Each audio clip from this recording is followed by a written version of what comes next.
আসসালামু আলাইকুম রহমতুল্লাহ। সম্মানিত দিনী ভাইয়েরা, আয়াতুল্লাহ আল খামেনি ইরানের সর্বোচ্চ নেতা, বিমান হামলায় মারা যাননি, তিনি বেঁচে আছেন এবং তার সাথে যে স্পিকার ছিল তিনিও বেঁচে আছেন।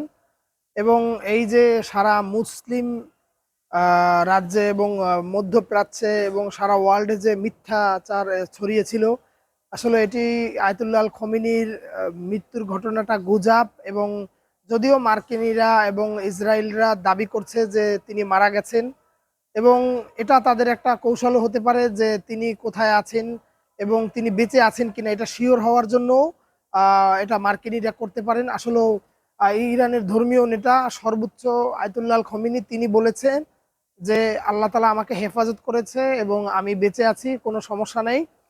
এবং এরপরে আপনার সেনাপ্রধান নিয়োগ করেছেন আমরা দেখেছি এবং আমরা জানতে পেরেছি। তো আলহামদুলিল্লাহ, আল্লাহর কাছে শুক্রিয়া যে ইরানের জন্য দোয়া ও ভালোবাসা থাকলো। এবং ইরান না থাকলে আহ, আপনার মধ্যপ্রাচ্যে একক আধিপত্য বিস্তার করবে আমেরিকা এবং ইসরায়েল। তো এটা কখনোই মুসলমানরা মেনে নিতে পারবে না, এবং ইরান আছে বলেই মুসলমানরা কিছু উপকৃত হচ্ছে।